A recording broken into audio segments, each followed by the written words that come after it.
Hello, Cobbs Corner family, and welcome back.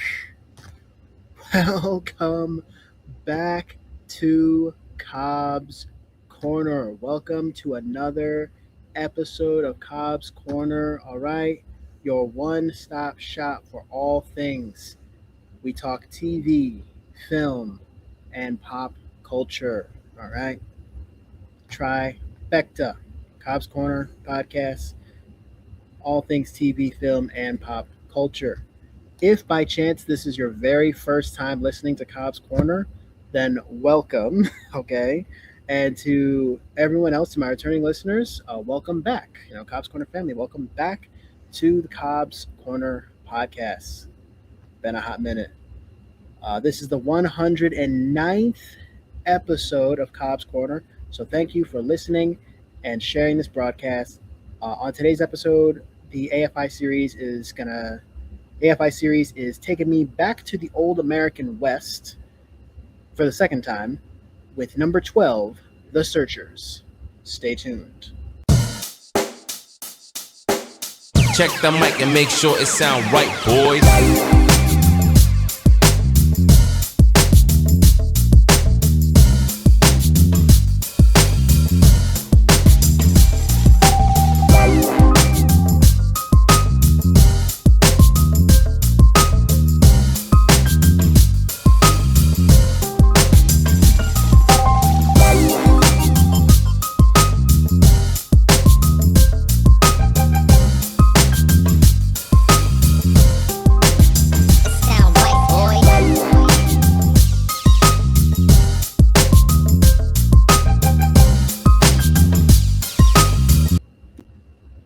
So as I mentioned during the opening, guys, this is my first episode. I'm actually not sure when this episode is airing. I'm recording this in July 2026. So it has been like 6 months since I've uploaded a new episode, and y'all, the job that I have now, the industry that I'm in, it's been very busy these last couple months.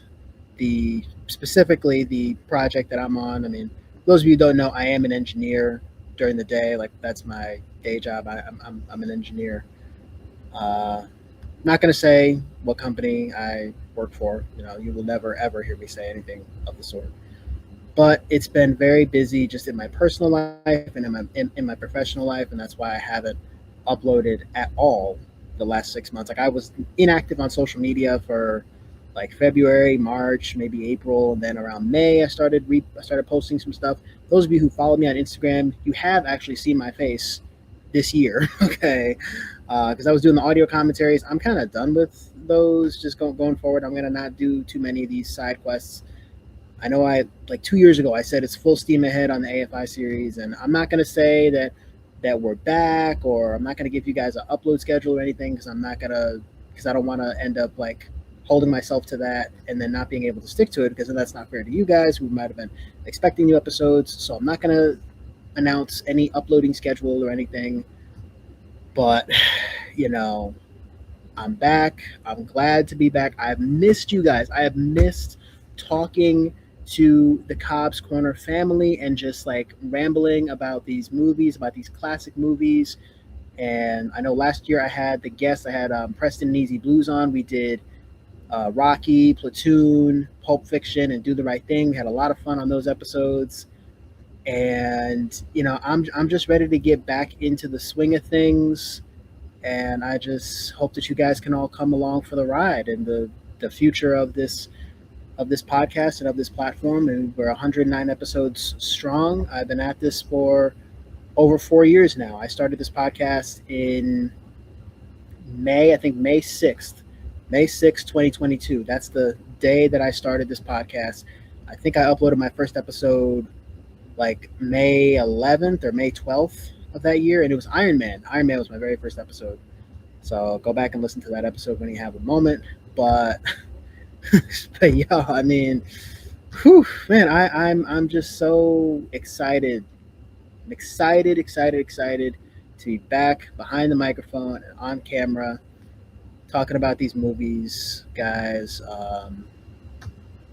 It's been 4 years, and we got like 40, 50, however many left to go. So, let's just jump right into it with this episode with the Searchers. First, a little bit of background context. This movie came out in the year of our Lord 1956.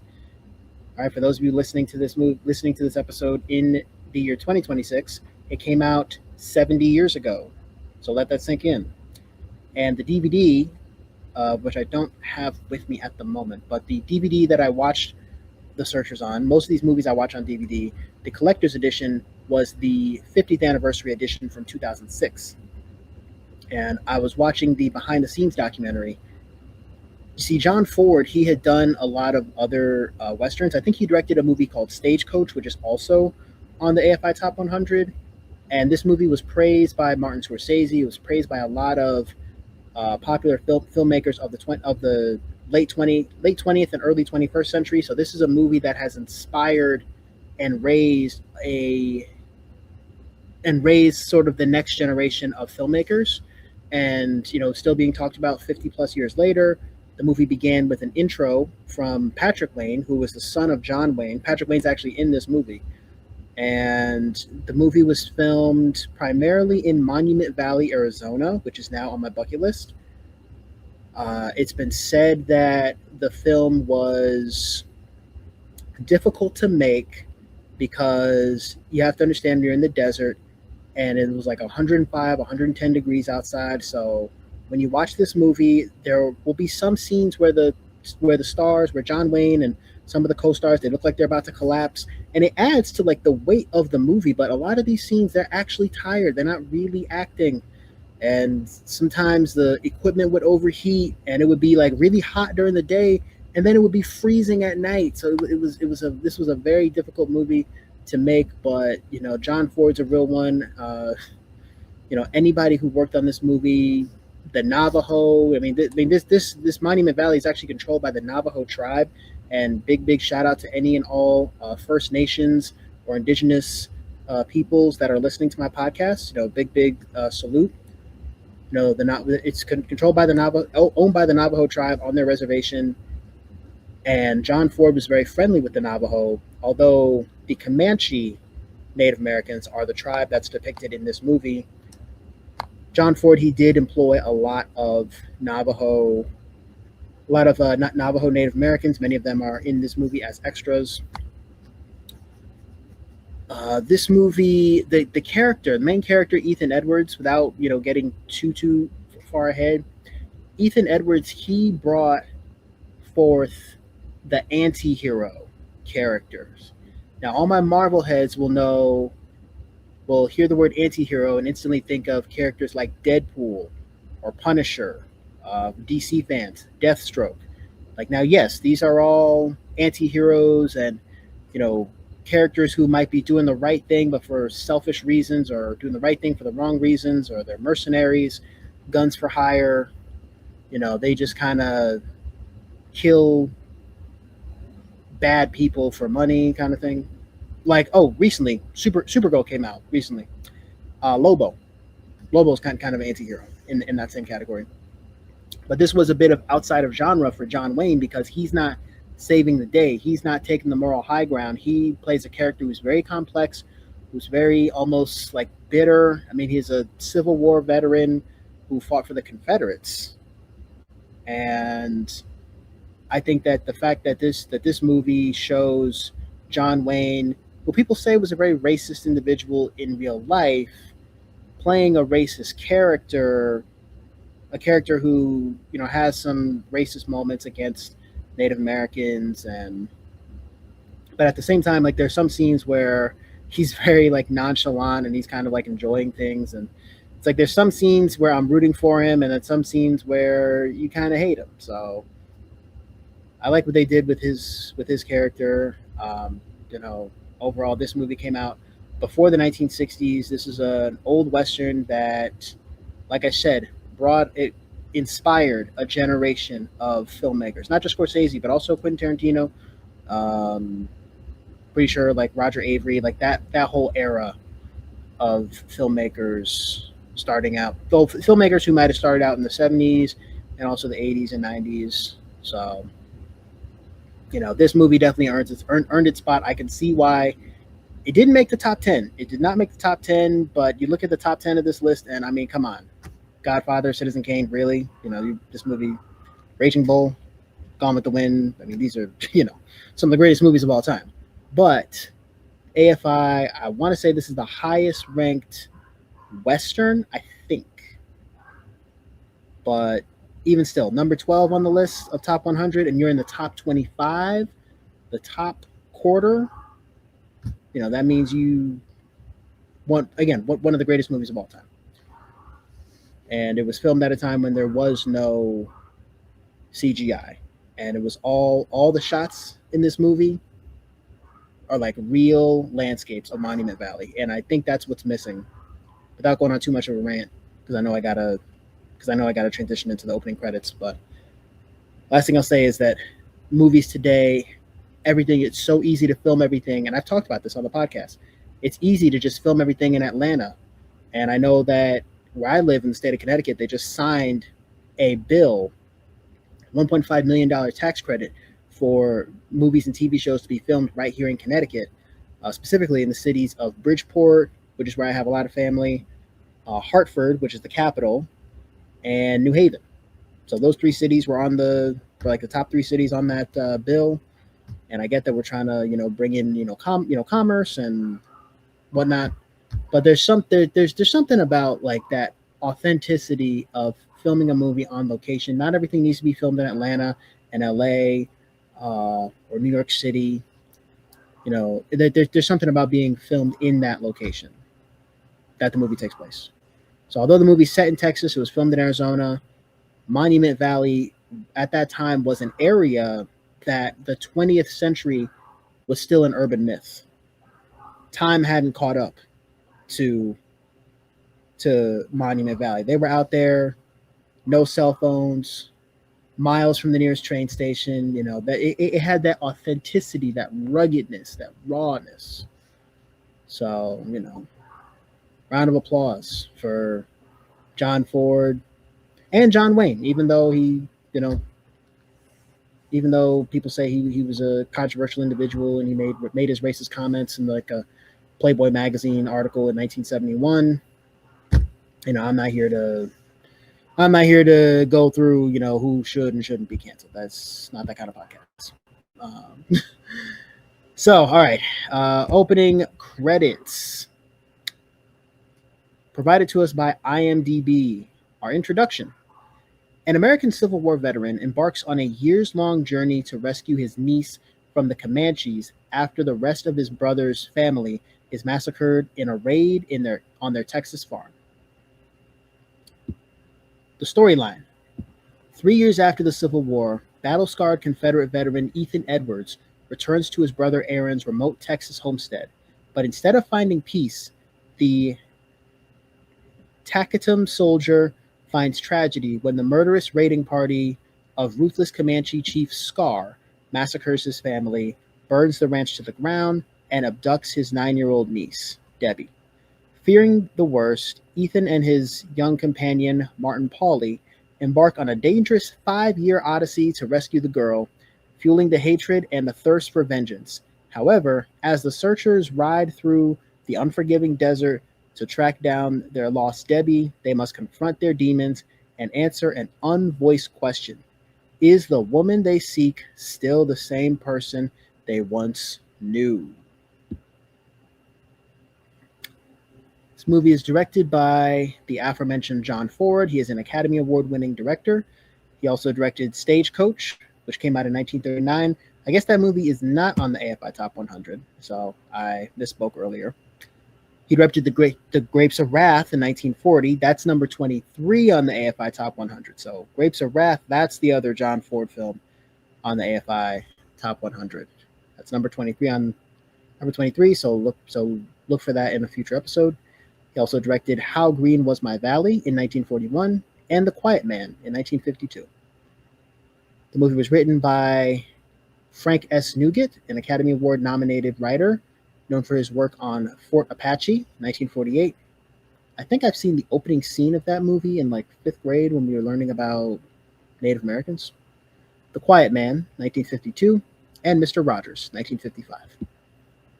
The movie is also written by Alan LeMay, who's known for his work on Reap the Wild Wind in 1942, The Story of Dr. Wassel, 1944, and The Sundowners, 1950. The movie stars John Wayne, an Academy Award-winning actor, as Ethan Edwards. John Wayne is known for playing Sean Thornton in The Quiet Man, 1952, Tom Donovan in The Man Who Shot Liberty Valance, 1962, Rooster Cogburn in True Grit, 1969, and J.B. Brooks in The Shootist, 1976. Movie stars Jeffrey Hunter as Martin Payne. He's known for playing William A. Fuller in The Great Locomotive Chase, 1957, Jesus in King of Kings, 1961, and Justin Power in Dimension 5, 1966. Lastly, the movie stars Vera Miles. Vera Miles, who we've seen her before, who, longtime Cobbs Corner listeners will know that we have seen Vera Miles before on the AFI Top 100. She's known for playing Rose Balistrero in The Wrong Man, 1956. She played Lila Crane in Psycho in 1960. That is number 14 on the AFI Top 100 and episode 98 of Cobbs Corner. So as soon as you're done with this episode, go back and listen to episode 98. And she also played Haley Stoddard in The Man Who Shot Liberty Valance in 1962. Without any further ado, let's go to Cobbs Corner. So the movie opens up at a homestead, the very first shot of the movie. And actually, I guess going back to the old Hollywood standard, if any of you remember, I think I talked about it in my Citizen Kane review and my Star Wars review, that at the time that Citizen Kane came out, it was the standard to put all the credits at the start of the movie. The reason why Citizen Kane was so controversial at that time in 1941 was because Orson Welles put all of the credits at the end of the movie. George Lucas, he started that trend of putting all the credits at the end of the movie with Star Wars in 1977 and took a bullet for it. Got sued by the DGA and WGA. That's why he didn't direct Empire Strikes Back. So, Star Wars had all the credits at the end of the movie. He wasn't supposed to do that. He was supposed to have opening credits. So this movie does have opening credits. It does not have any closing credits. So all the credits are at the start, not at the end. I know that's a bit of semantics. I know that's a bit of semantics, but I don't know that's just like a cool little factoid about old Hollywood that I always found interesting. So, opening scene is the opening of the front door. The front door of a homestead. The front door opens, and it's opened by Martha Edwards, who lives with her husband Aaron Edwards. So we're introduced to Martha, we're introduced to Aaron, we're introduced to their children. They have daughters, Debbie, and they have a younger daughter, Debbie Edwards, who will be important in the movie, and also Lucy, who is the older of the two daughters, and they have a son whose name I am blanking on right now. And they also have one adopted son, Martin Pauly, who is the adopted son of this family. And everybody's their uncle Ethan Edwards, who is played by John Wayne. In this opening scene, he returns, I guess, from the wilderness or from wherever, and he returns to this homestead, and everybody welcomes him home, and then he sees Martin, who he hasn't seen in years, because this movie takes place in Texas in the year 1868. Now, for the uninitiated, for those who may not know a whole lot about the old American West or about the history of the United States, the United States Civil War ended in 1865. So the Confederate States of America surrendered, and Ethan, he is a veteran. He's a Confederate veteran. He's a veteran of the losing side. Without going too deep into that rabbit hole of the Confederacy and slavery and whatnot, that's not really what this movie's about. So feel free to do your own research. But for the purpose of this movie, we have Ethan Edwards, the main character. He is a veteran of the losing side of that Civil War. He returns home, and we see him give away a few of his war medals to his nieces. And then as they're eating dinner, they have Martin. Remember, Martin, he actually was a orphaned child who, I guess his parents, we don't see this happen, but his parents had died in some raid, and then Ethan was the good Samaritan who saved him. Like, he was hidden underneath a blanket, and then he saved them, and then as a very young child, gave Martin to his brother Aaron, and his sister-in-law Martha, and then they took Martin in and raised him as their own. So although Martin's last name is Pauly, he does not bear the same last name as the Edwards, but he is a member of their family. He is also 1/8 Cherokee. And this is important because Ethan has a lot of sort of racist tendencies against the Cherokee and against the or not the Cherokee, against Native Americans, which comes up periodically throughout this movie. Everybody goes to bed that night, and then probably one of my favorite scenes from this movie is the next morning, where they have a bunch of cavalrymen from the state of Texas. And then their leader is he's like a captain in the Texas Cavalry, but he's also a reverend. And so he shows up the next morning, and then it's almost like if any of you guys ever live in an apartment, or you guys ever have those family gatherings where you have 10 people in one room, and there's 5 different conversations going on at once. That's kind of what it reminded me of. This reverend, he is just trying to get some coffee, but there's so many other conversations happening, and he's trying to swear in Ethan. He's trying to swear in Ethan and Aaron to the cavalry, and he's like, raise your right hand and take this oath. And then but then someone else starts talking, and then at one point the reverend's like, shut up. At one point he screams, shut up, he's just trying to get through his oath and get some coffee. But no, can't even do that when you got all these people in one house, and it's just so he swears them in, and they become part of some search party to find some missing cattle. Yeah, some missing cattle that I guess was stolen by the Comanche. And while they're gone, they've left behind Martha, Debbie, Lucy. Well, Martha, Debbie, Martha, Debbie, and Lucy, and the son, whose name I'm blanking on right now.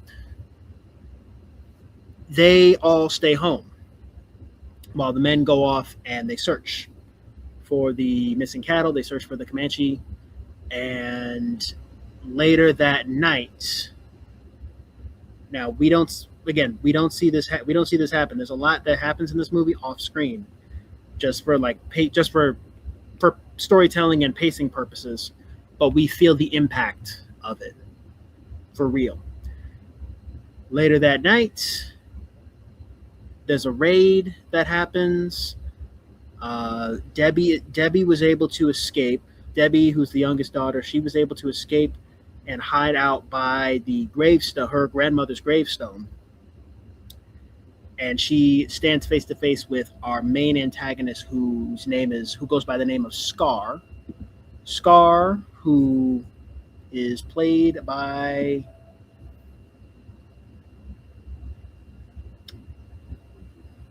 if I could, well,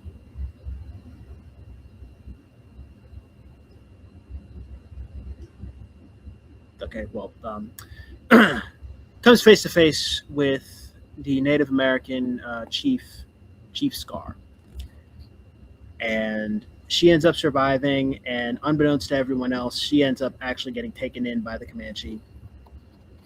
As soon as, but then the next day after the party, after Ethan and everyone else makes their way back to the homestead, we get a shot that is similar to, for those of you who have seen Star Wars, so for those of you who have seen A New Hope, the scene where Luke rushed back home to try to rescue his Uncle Owen and his Aunt Beru, only to find their house up in flames, only to find the corpses of his aunt and uncle.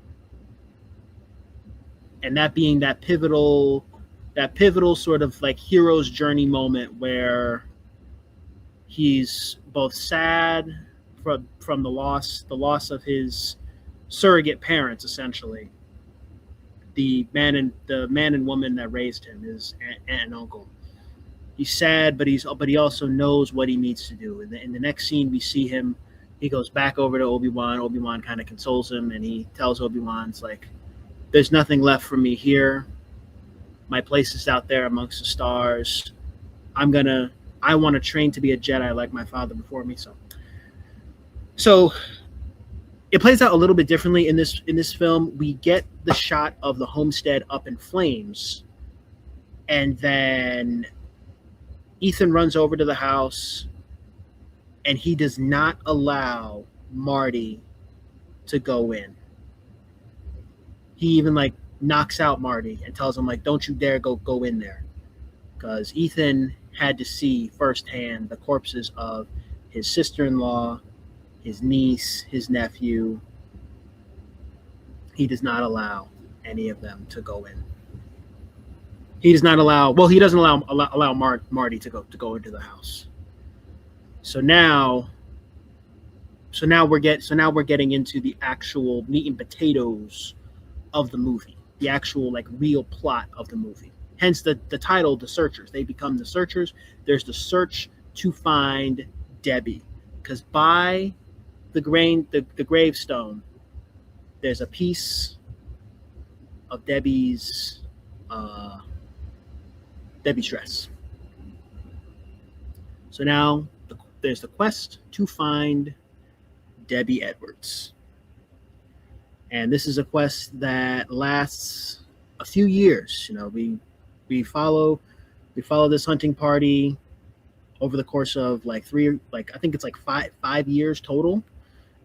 One of the earlier scenes, there's a point where we see a buried Comanche Native American. I mean, trying not to say the word Indian, because I know that's not PC. They find a buried Comanche, and this is where we start to see Ethan's anti-indigenous racist tendencies, and he actually takes his gun and he actually shoots out both eyes of the already dead Comanche Native American, and he says how well, now that he's blind, now he'll never enter the spirit world, and he'll just be he'll have to race between the winds forever, or so. So yeah, it's like little tendencies like that, where he says how and then the Reverend even asks him what good did that do you? To which Ethan responds, based on what you believe, nothing. But based on their belief, now he'll be blind and he won't be able to enter the spirit world, and so yeah. So religion shows up a lot throughout this movie. There's there's the faith of the reverend and the question of how religion was used not only to justify slavery, but it was used to justify the manifest destiny. And this movie exposes the very, very real and very ugly side of the United States of America. And I know in America just celebrated its 250th birthday this year, which is great. Which is great. And, for me, I am proud to be an American. I'm a proud foundational Black American. All right. I mean, I've even got some Native American ancestry in my family as well. But, the fact is that this nation was founded on stolen land. America is a nation with a complicated history. We will always have blood on our hands. All right, whether it be on this continent or other continents, America is a country that will always have blood on their hands. It's a country where I saw a statistic on Instagram that said that Native Americans weren't actually considered U.S. citizens until like the 1960s or something like that. Like for the longest time, Native Americans, people whose families were here before 1492, before Christopher Columbus. Well, I mean, did he really discover America, guys? Let's be real. Argue in the comments. But families who, well, I guess people whose families were here long before 1492. All right, indigenous people who have lived on this continent for centuries before it was ever united or states, were not considered citizens of the United States. All right, the same people who, let's be real, Native Americans, you had Native Americans fighting for the Continental Army. There were some tribes who sided with the British, some sided with the United States. They fought for us.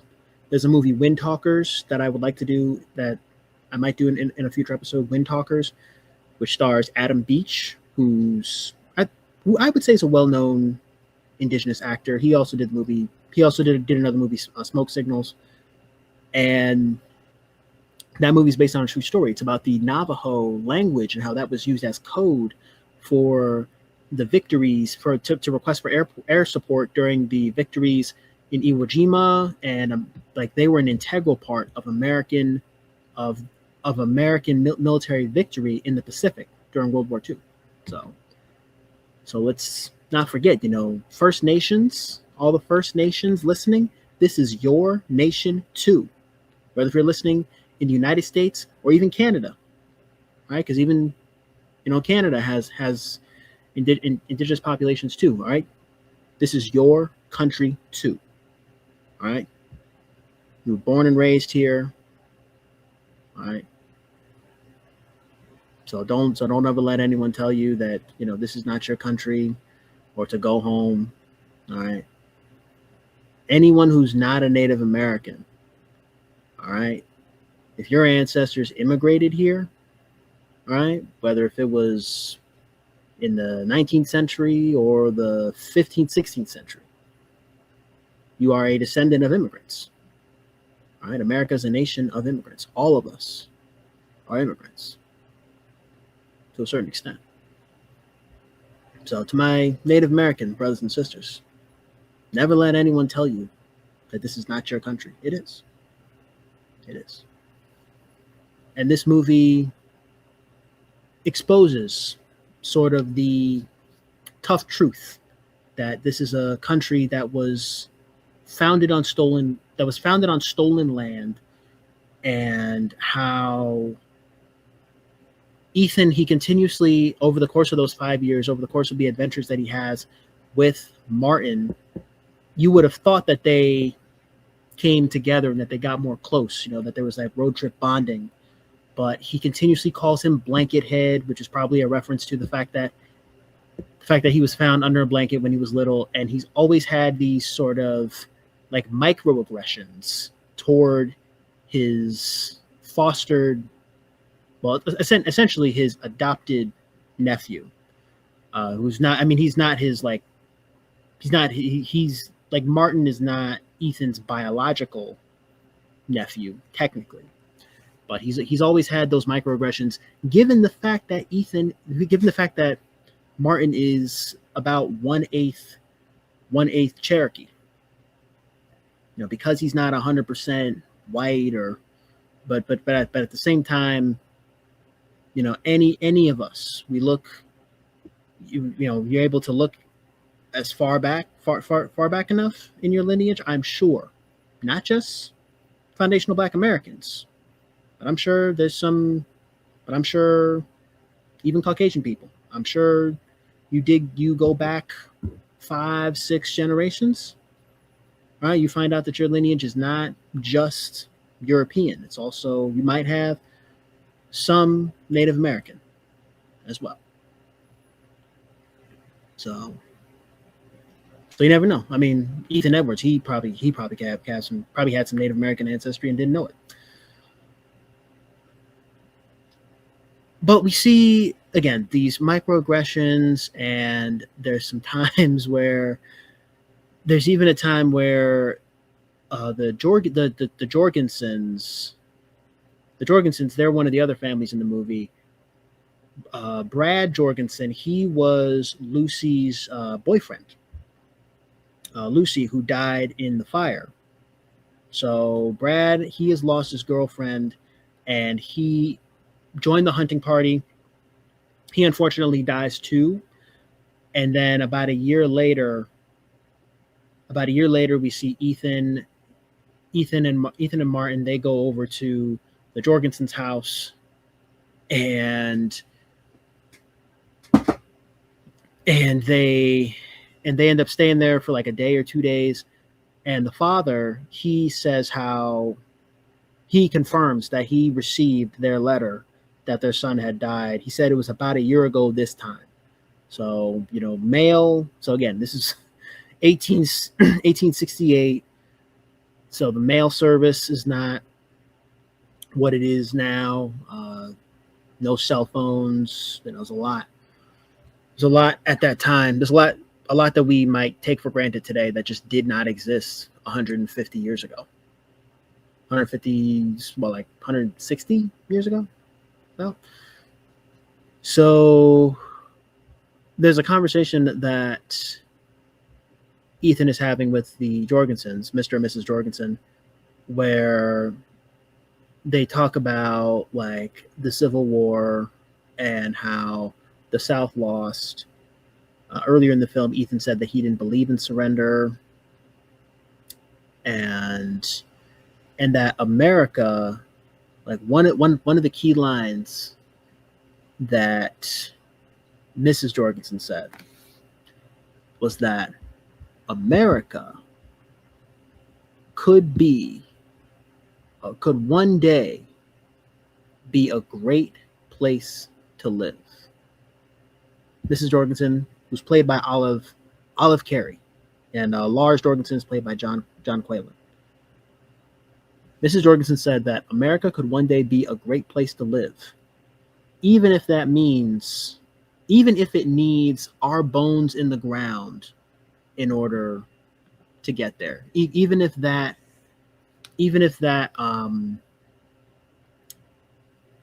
reality is not a reality that we will live to see, even if it means we have to pass the baton to the next generation, even if it means that we won't live to see that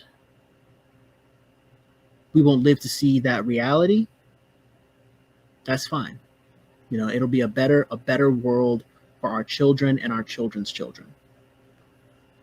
So there's that generational hope that we see.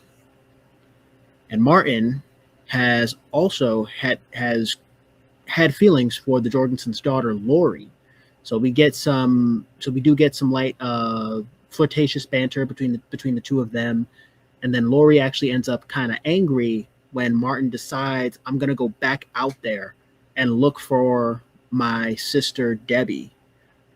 And I think and Lori kind of confronts him on this. She ends up pushing him. He ends up like sitting down. She ends up like pushing him back into some, pushing him back. Like he's sitting on this bench, like stool thing, and then she like pushes him back into the wall. So yeah, there's those kind of wacky moments, and then she even says like, "Don't expect me to wait up for you. You know, you've chosen these people, you've chosen your sister, you've chosen your family over me," and then they go back out into the wilderness.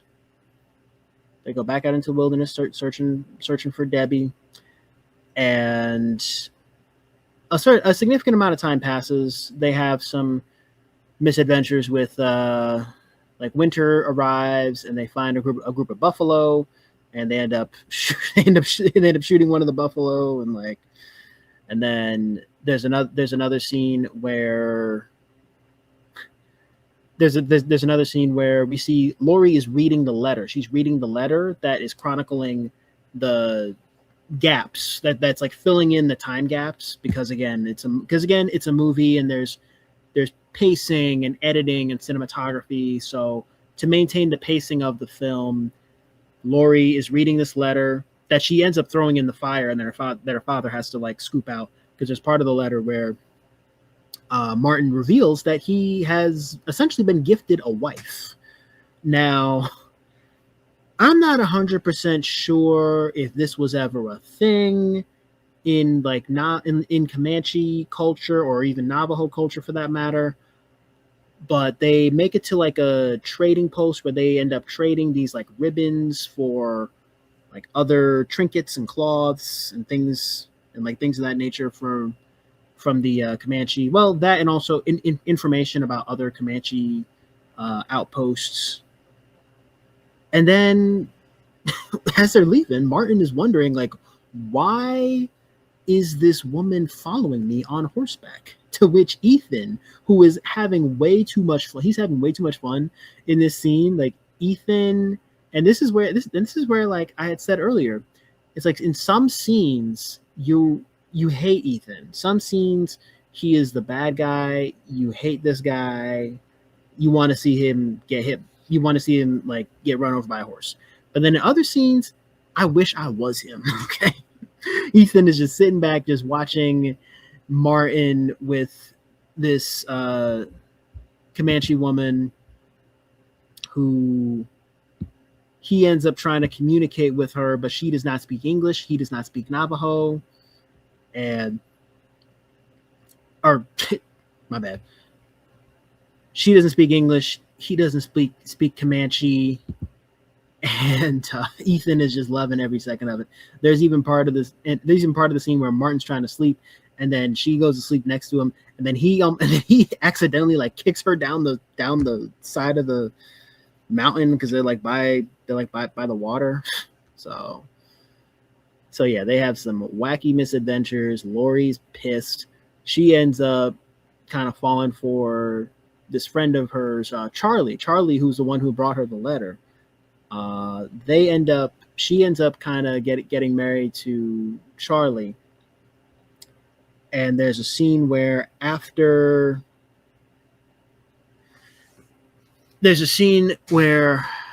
everybody's back at the Jorgensen's house because the wedding party's about to happen. The Reverend is there. And then as like the music is playing, everybody's having a good time. We see how usually in the homesteads, that's where all the peaceful stuff happens. That's where like all the domestic life, everybody's chilling, everybody's having a good time. In the homesteads, it's outside in the wilderness, in the desert. That's where all the chaos happens. And I guess Marty and Ethan, they crash this wedding that's supposed to happen. Martin sees Lori all dressed up in her like wedding gown. Trying not to yawn on camera, guys. You gotta understand, what time is it now? It is like 9:25. It is late at night, guys. Doing this for y'all. It's a labor of love. We're back. He sees Lori in a wedding gown. And she essentially explains to him, like, look, you chose going after your sister, who they still haven't found, by the way. And You chose going after your sister. You chose them over me. So now I'm going to get married to Charlie. So Martin ends up fighting Charlie, but they have like rules. It's like, oh no, it's got to be a fair fight, and then so they end up tussling in the dirt.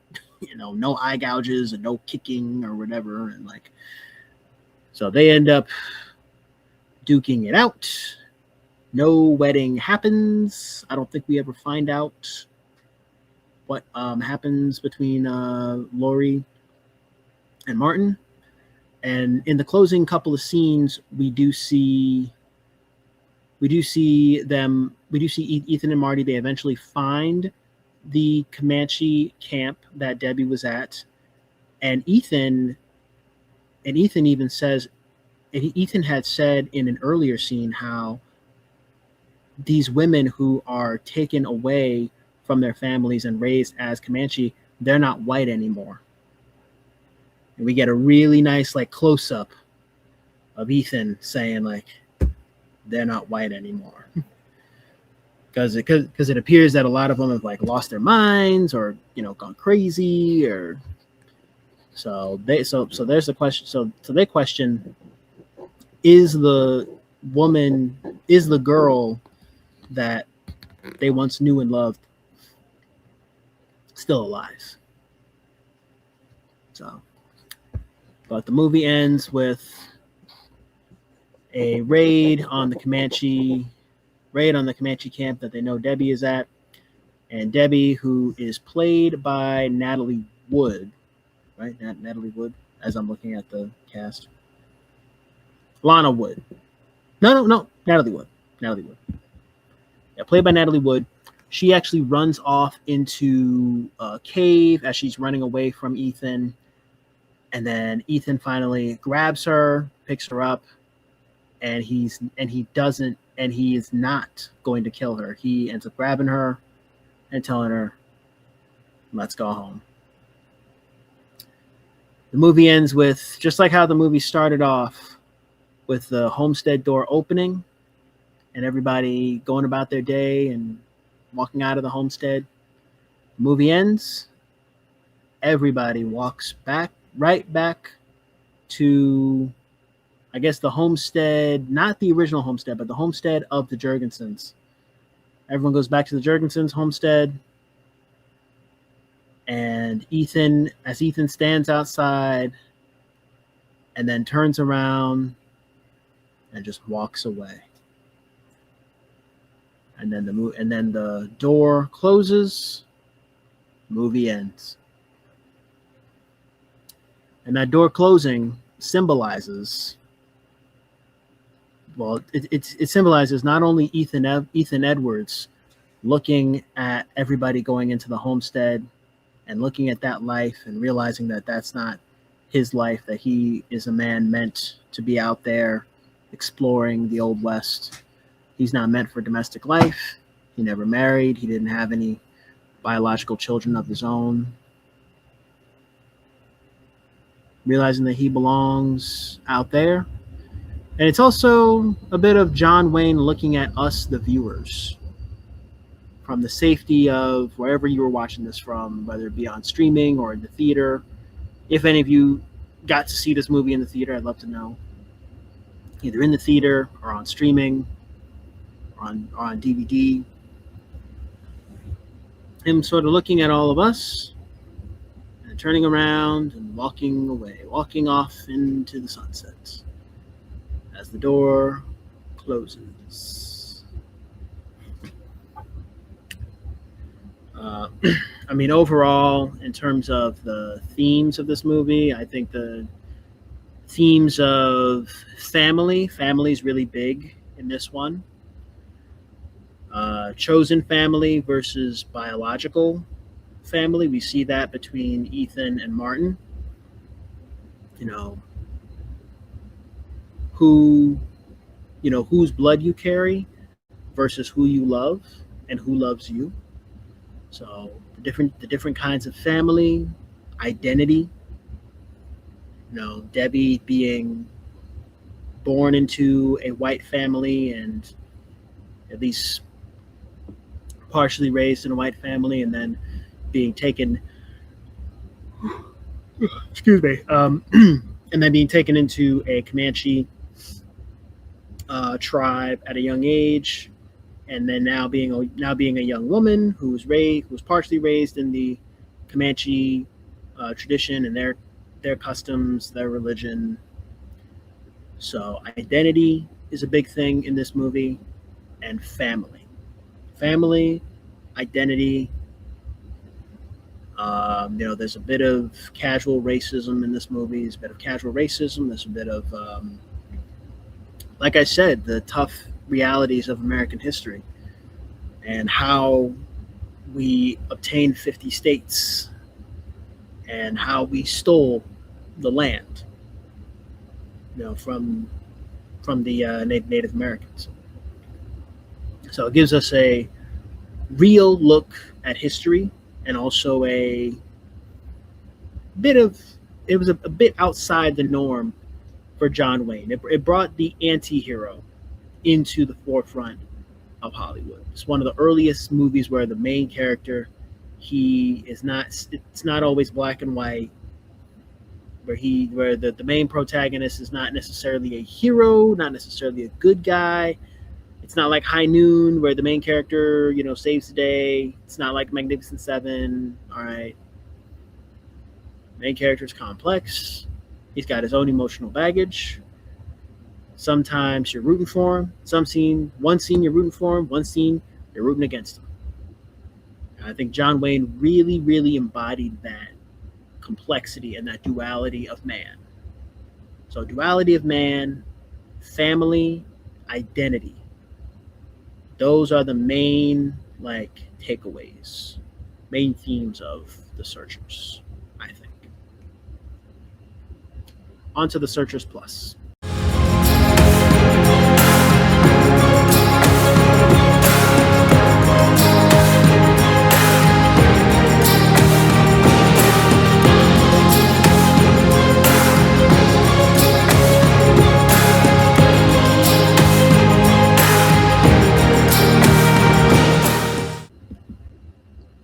One thing that was brought up in the behind-the-scenes documentary that I watched on this movie was the fact that this movie got no Oscar recognition.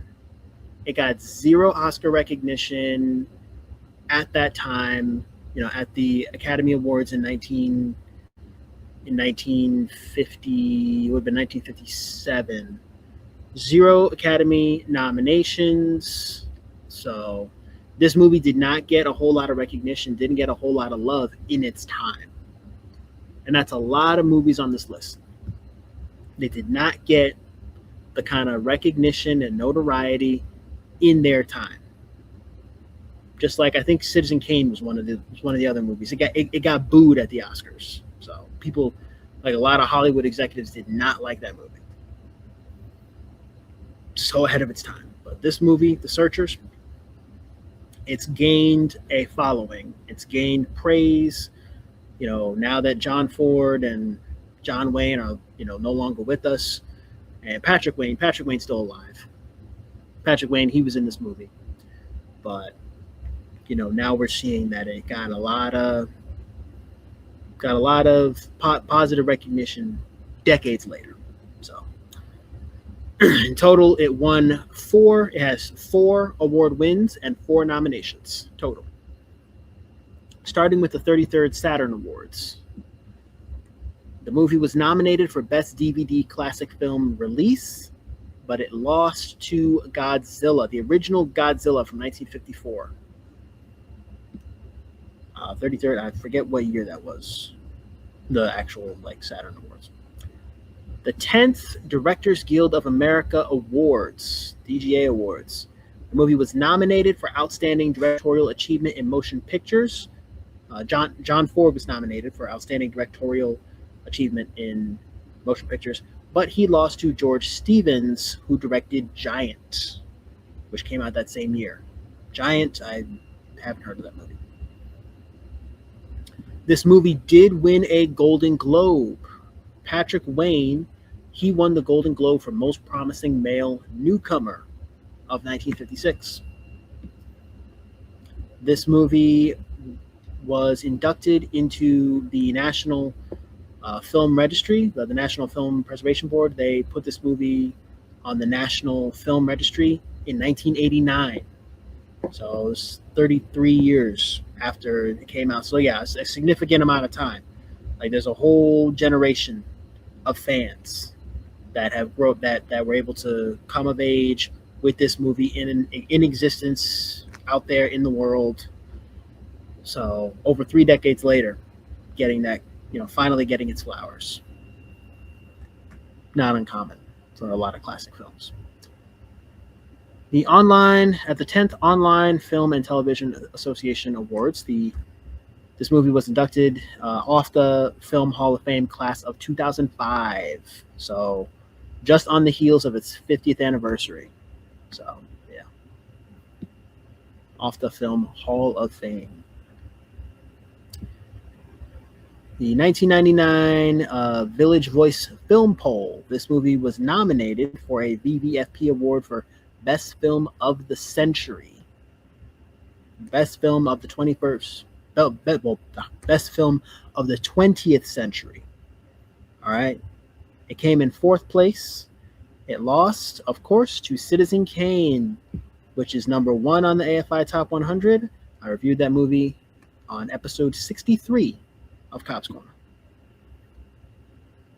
At the second New Mexico Film Critics Awards, this movie won the Albuquerque American Award. Lastly, the Hollywood Professional Association Awards.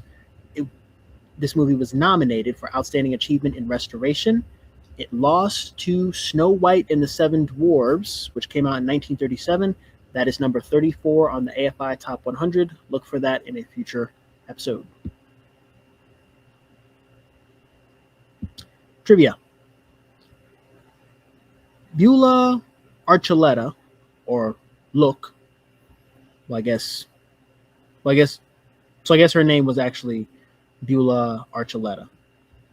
She was found crying in one of the teepees by John Wayne in between shooting scenes. When Wayne asked her why she was crying, she responded that she was going to miss her son's wedding because she was filming her scenes at the time. Wayne stopped production of the film for a few days and flew her to California so that she could attend the wedding. Okay, all right. I'm just saying, y'all. John Wayne's a real one. He is a real one for that. Yep. Big shout out to John Wayne for flying out Beulah Archuleta to see her son's wedding. Our next bit of trivia. Considering the part of Ethan Edwards to be the best character that he ever portrayed on screen and The Searchers to be his favorite film role, John Wayne named his youngest son Ethan Wayne in homage. Well, that's definitely commitment. I've heard of super fans naming their kids after like characters on their favorite like TV shows or movies, or like Walking Dead super fans. Like there was one Walking Dead super fan, she named her daughter Maggie, or people will do that. But I guess John Wayne kind of having his favorite character, that's almost like how some directors, like I think I brought up how James Gunn had said in an interview that when someone had asked him like, oh, what's your favorite movie that you've done? He said like, you're asking me to choose my favorite child. Okay, like it's like I love all of them equally. It's like I love all the movies I've done equally. All right, and I shouldn't be making this list.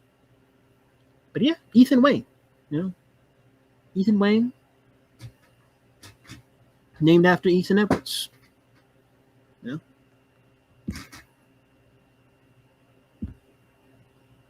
Wish I could. I wish I could say I was named after some famous movie character. Nah,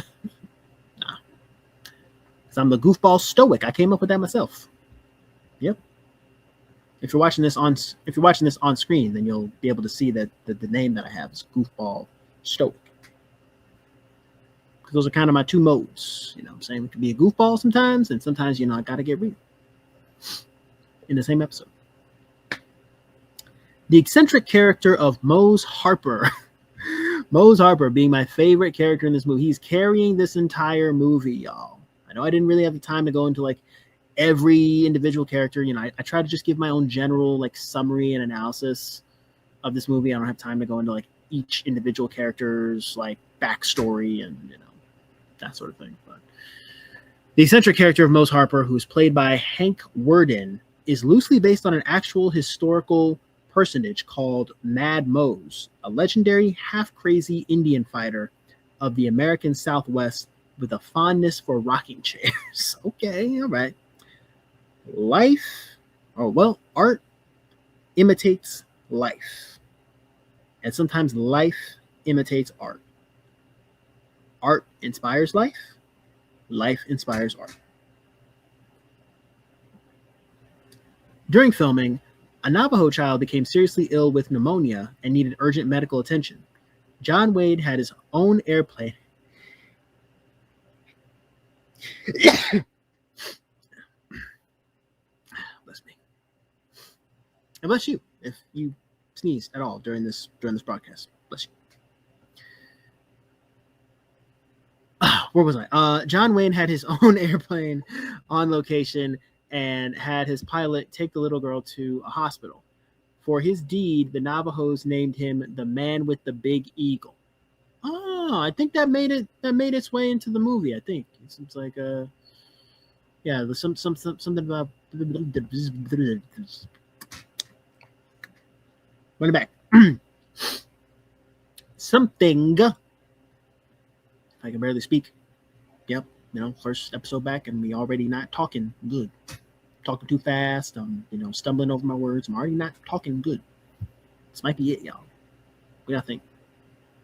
Might just need to like end the show. Like the Man with the Big Eagle. I could remember in one of the earlier scenes they had said something about the Big Eagle and like how that was Ethan Edwards' like nickname. Something about a big eagle. So I guess we could say that's where it originated. Last bit of trivia. Natalie Wood, who was still a student in high school when this film was being made, and on several occasions, John Wayne and Jeffrey Hunter had to pick her up at school. This caused a good deal of excitement among Wood's female classmates. Could you imagine? Your friend gets picked up by John Wayne? All right? Ladies, I'm curious, okay? And this is just out of pure curiosity. This is just for purely research purposes. I promise I am not trying to, you know, holla at, you know, any of y'all in particular. Although, you know, anything's possible. I'm kidding. No one ever talks to me. Ladies, I'm curious. If your friend got picked up from school by Michael B. Jordan,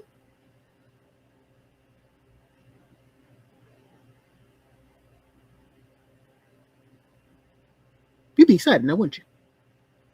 You would be excited. I didn't think through that question. But I'm just wondering, like, you know, would that be exciting? Like, you see, like, you know that your friend is going to be a part of some movie, but for legal reasons, you can't say nothing about it, but you get to see Michael B. Jordan every single day. And I know I shouldn't be comparing Michael B. Jordan to John Wayne. I'm just thinking of, like, who's a male star who's popular right now. I know since we last spoke, Jonathan Majors just won Best Picture. No.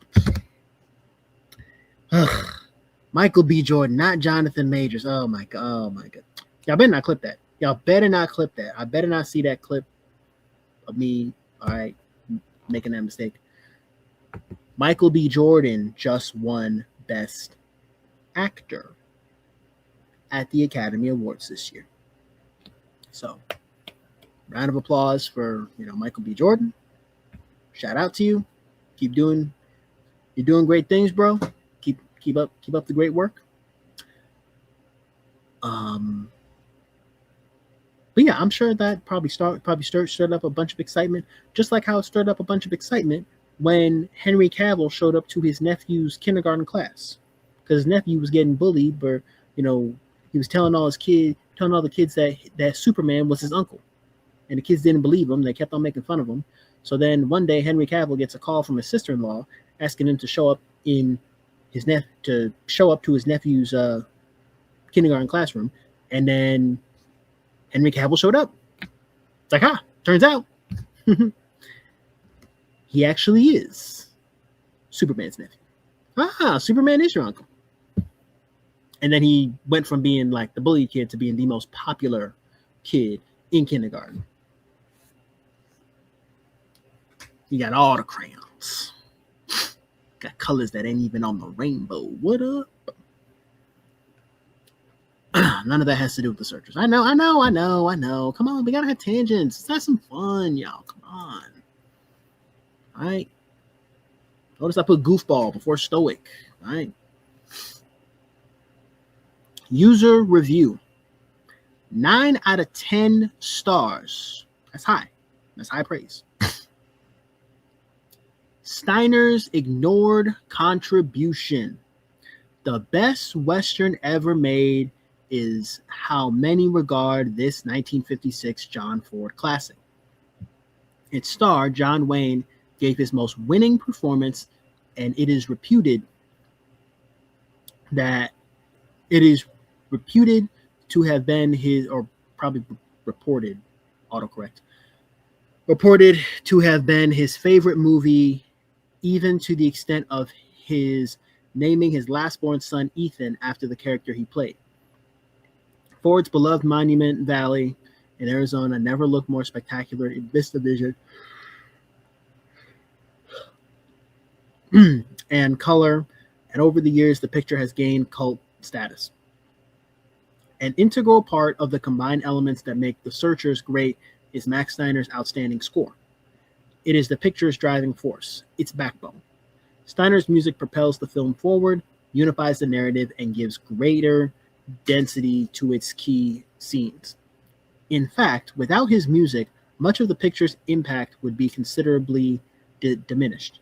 Yet I am consistently amazed and at a total loss to see here on these pages, where the best part of 400 reviews appear, the Steiner's music is hardly referred to at all by any of the writers. Not only that, but even on the extras of the last DVD release, 3 were established film directors, Martin Scorsese, John Milius, and Peter Bogdanovich. Each speak glowingly of Ford's masterpiece, but fail to mention Steiner's exceptional contribution. Bogdanovich, at one stage, briefly mentions the music and how good it is, but never puts a name on its composer. I find this not only doctrinaire, but quite bizarre that these 3 men, who you would imagine should know better, would have such a detached attitude concerning one of the most perfectly conceived scores for a motion picture. Therefore, I will attempt here to amend this anomaly and the aforementioned omissions and give some deserving credence to Max Steiner's exceptional music for The Searchers, which has well earned its place in the history of cinema. A veritable orchestra explosion opens the picture in the form of a fanfare over the Warner Bros. Logo. This is a long review, guys. As the credits roll, we hear the haunting Stan Jones ballad, Song of the Searchers, wonderfully referred by Ford favorites, the Sons of the Pioneers. The composer later interpolates this song into his score as the theme for the racist protagonist Ethan Edwards. Then a lovely version scored for guitar, solo, trumpet, and strings of the traditional ballad Lorena plays under Ford's evocative frame within a frame. Opening scene at the door of a remote homestead opens to reveal an approaching rider.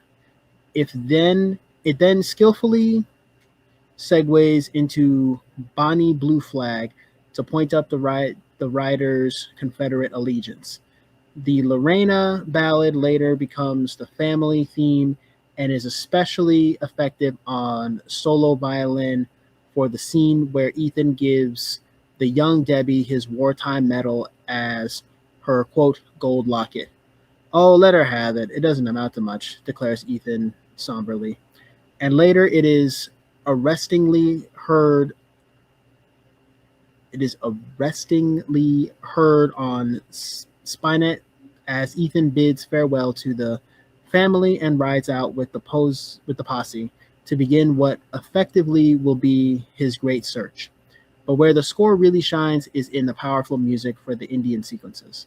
Here there is a palpable authenticity in the scoring, aided by the clever orchestra of Murray Cutter and some virtuoso playing by the Warner Bros. Orchestra, particularly in the percussion section. Steiner fires on all cylinders, adding realism, pathos, and a sense of foreboding. There are echoes of the composer's King Kong in the cue for the scene where the Indians surround the posse and the music becomes rhythmically savage for the charge and the river for the attack on the Indian camp near the finale. The composer celebrating Indian Idol, which he originally wrote 5 years earlier for Burt Lancaster's picture Jim Thorpe All-American, comes into play and can be heard to splendid effect in the Indian camp sequences and as the motif for Luke, Martin's new Indian wife, quote unquote. Hearing these cues, one can't help but wonder how remarkable it is that this most romantic of film composers, steeped in the music tradition of late 19th century Vienna, his birthplace, should be so ethnically proficient at musically depicting the Native American, more akin to what we have come to expect from this composer as lovely cues such as the sprightly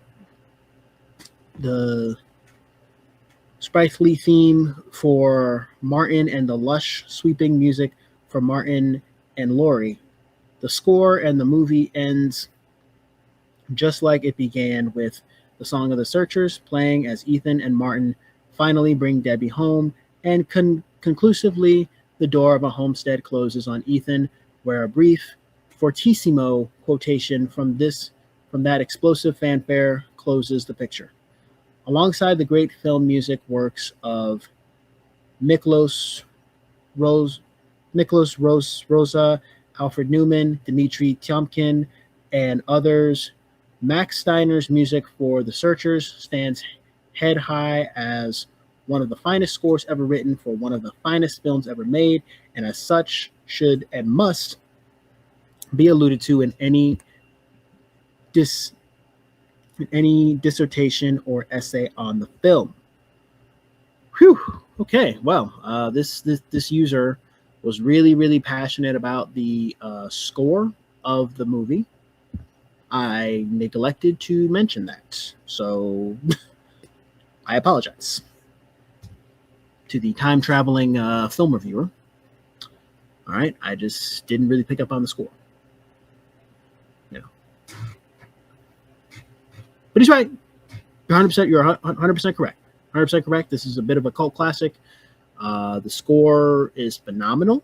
All right. I hadn't really thought that much of it. But hey, shout out to you. You know who you are. IMDb rating. This movie is rated as a 7.8 out of 10. I think that's fair. 7.8 out of 10. Yeah. That's fair because I think this movie does drag a little bit at times. Yeah. I don't believe in 10 out of 10. Letterboxd score, 3.9 out of 5 stars.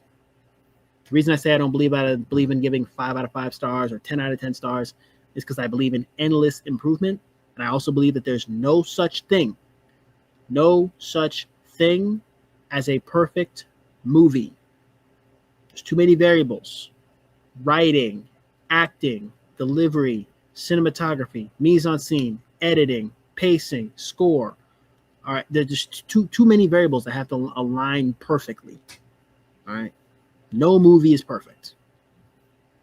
Again, if you think I'm wrong, feel free to tear it up in the comments. But I actually agree with both of these ratings. IMDb 7.8 out of 10, Letterboxd 3.9 out of 5. Movie's release date is May 26, 1956. That was, I think, the global release date, the United States release date, May 26, 1956. Country of origin, United States. It's an American film. This movie is in English, Navajo, and Spanish. I forgot there is one scene that's in Spanish. Also known as Más Corazón que Odio. That's the title, the Spanish title in Argentina. Argentina, who as of now, the World Cup is still going on. Argentina, maybe when this episode drops, maybe the World Cup will be over. We'll know who won or who lost. But, shout out to Team Argentina. Shout out to all my listeners in Argentina and all my fans of the show that are also fans of Argentina. Big shout out to all of you. Salute. Movie was filmed in Mountain Valley, Arizona. That's on my bucket list. Buying my ticket now. As soon as I wrap up this episode. Production company CV Whitney Pictures. And Warner Bros., which as of the recording of this podcast is still an independent studio. As of now. We don't know what's going to happen in the fall. Box office. The movie had an estimated budget of $3.75 million, which equates to about $44.5 million in today's money. Movie gross worldwide only $2,000, which is about $23.8 million in today's money. It made back, well, more than half, I think, right? It's like 2,000, just over half of its production budget. Now, 1956 was a different time, but today, in 2026, in the current landscape, a movie must make back 2.5 times its reported budget. Because today, when movies are made, you have the budget, the budget that's like made public, that's on IMDb and all the other film websites. That's just the money that the studio spent making the film. That's the production budget. That doesn't take into account the millions of dollars that the studio spends on marketing and advertising and TV spots and brand tie-ins and merchandising and so that's another couple $1 million. Then you also bring into account the fact that the movie only really makes back half of its box office money. Like when somebody buys a ticket for $12, only $6 of those dollars go toward the movie. The movie theaters, they keep the other half because the movie theaters, they're running a business at the end of the day. It's all a business at the end of the day. During my 6-month hiatus, something I've been constantly reminded of is that with Hollywood, and not to sound cynical, but with Hollywood, I'd like to believe that it's more than just money at the end of the day, that studios aren't just making movie after movie just for the money, and that actors aren't just doing roles simply for the money. I mean, actors have done that, but I'd like to think that it's for a greater purpose. But at the end of the day, it is a business, and we live in a capitalistic society, and that is what it is. I'm not saying it's good. I'm not saying it's bad, but these studios don't want to be just leaving money on the table. They don't want to be wasting money either. And I mean, you see this movie got 0 Oscar nominations, did not make money at the box office. $2,000 worldwide. That is, well, I couldn't find the domestic box office money, but that today, it would be more scary today than it was back then, because back then the media landscape was different. There's no internet back then. There's no internet. TV didn't really exist. 1956, it's like not everybody had a TV back then, I don't think. So, it was 70 years ago. So, Very, very different time. Rotten Tomatoes. The movie scored 87% on the tomato meter, and the audience gave it an 88%. Okay. I'm maybe with the tomato meter. I mean, what's a 1% difference though? No, it's really not that. It's really not that deep. Critics' consensus: The Searchers is an epic John Wayne Western that introduces dark ambivalence to the genre that remains fashionable today. Yes. Where to watch? You can rent or buy The Searchers on Fandango at home. I think it's also available for purchase on Apple TV and all the other places where you can purchase it. I am living in 1996. No, better yet, I'm living in 2006. You all can live in 2026 with your streaming services and whatnot. I'm staying in 2006. I watched this movie on DVD, the 50th anniversary edition that came out in 2006. So I'm literally living in 2006 for this movie. But that is all. That's all I got for today's review of The Searchers, the first film review in a long time, in like 6 months, y'all. Well, first honest review really since like last August, I think, when I did To Kill a Mockingbird. That was, man, that was almost a year ago. If you like what you heard today, don't forget to give this podcast a 5-star rating and review. I know I rambled a lot. I hope that does not compromise my 5-star rating. 5-star rating, and leave a comment. Leave a comment down below. Leave a review if you're watching this on Apple Podcasts or Spotify. Feel free to leave us a written review to my YouTube audience. Make sure that you like this video. Comment down below your thoughts on The Searchers, your thoughts on this episode. Share this broadcast. Tell a friend to tell a friend. It really helps our family grow. Really helps the Cobbs Corner family grow and reach as many people as possible, and share our love of film and the power of film. All right, power not just of film, but of TV, film, and also pop culture. So tell a friend to tell a friend. Like, share, and I'm gonna completely redo this entire end card and stop butchering and rambling. I promise. I'm not talking to you. I'm talking to myself. So yeah, like, comment, share, subscribe to the channel, and click that bell so you get notified whenever I have new episodes coming out.